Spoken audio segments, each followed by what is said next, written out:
Welcome back to the show. You know, landscape designer Steve Griggs is a legend in the industry. I recently got a chance to catch up with him to get his tips on designing a backyard that could fit your style. Now it's time for Open House, sponsored by Pyramid Heating and Cooling. When it comes to design, there is one thing that you can always depend on, and that's a good one.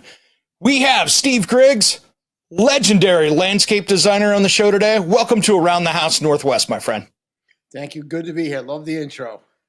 Thanks, man. Well, you have been killing it with your beautiful design, and we're, creeping in towards spring here. We're still in the middle of winter, but everybody's kind of looking around the corner and starting to plan out projects. Man, planning is one of the most important steps of whatever you're going to tackle outside. Correct. Planning is the key to everything. Planning will save you time, save you money, keep the jobs on budget, keep it on track, and just, keep in love with your contractor, right? Because you don't want to have that friction. It's a roadmap. It's the roadmap. You wouldn't build a house without a set of plans. Why would you do anything else on the outside? Oh, man, I can't tell you how many times I see people go in and they put up that beautiful fence around and they go into the next part of the project and have to tear it back down again to get equipment in, right? Correct. Always have to plan ahead for the next steps, for sure. What are some of your tips for people out there that are really starting to tackle those projects here, going, okay, I'm finally going to do a yard project, or remake that yard, or, change it out from builder basic into something stunning? Don't wait till the last minute. We're in the Northeast. We'll get calls, come when the first crocus start popping up, the little flowers, then the phone starts ringing, and then they need to be on the schedule and they want it done before Memorial Day. That's typical every day here in New York. I try to emphasize all winter long, we've been banging out designs, planning for the spring, because a lot of times we have to get building permits from the town officials, and that takes a few months. So if someone's going to start that project, what are the best steps? Is it to find your designer first and work from there? Absolutely. Find the designer, find out who you're comfortable with. Don't go with the guy online that can do it for $300. Think about it. It takes a long time for somebody to come out to your house and get a good feel and good sense of your vision. Basically, it's a graphical representation of what we're building. So when it comes to game time, everybody has the same vision and the same goal. It's like a game plan in a football game.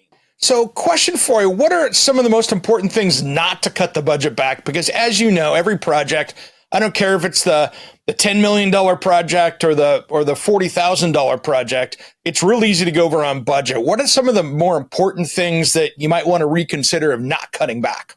So this always comes up. I've never had a job and the client says, wow, that was cheap. I'll take two of them. You know what I'm saying? Like, it just always, you always want to prepare for stuff that you don't see under the ground, drainage, the stuff like that you don't really see, that you really want to pay attention to, drainage and durability on materials and craftsmanship, One other question I have for you is, how does lighting fit into all this? Because I know that it is such a big part of when you're designing inside. Is it the same outside? Lighting is spectacular, especially here in the Northeast when it gets dark at 4:30 in the wintertime, right? And the snow is falling on the trees, and the trees have no leaves on it. The lighting actually creates like works of art at night. Lighting is the biggest bang for the buck on the outdoors. Any tip here: outdoor lighting, low voltage outdoor lighting, you will get the most bang for the buck by far. Nice, that is awesome.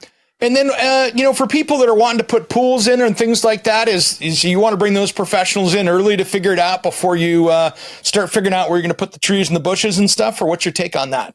Listen, the take on that is it's much easier to move the pool on a piece of paper than they bring the excavator there and dig a hole in your backyard and deciding you want to move the pool. Like, first of all, you got to design the pool first. Don't worry about the planting just yet. I got to go through zoning and structural and get the permitting process going. I usually tell them, let's get that permit going, because that's going to take a couple of months. But you want to nail that location. There you go. And that's how you do it. If people want to find out more about you, where do they find you? SteveGriggsDesign.com, or lately I'm one of those old guys with learning the Instagram. So at Steve Griggs Design seems to be a pretty cool place. I'm learning a lot about, the social media and that whole stuff. Right on, brother. Well, thanks for coming on the show today. I appreciate your wisdom. Thank you. Have a great day.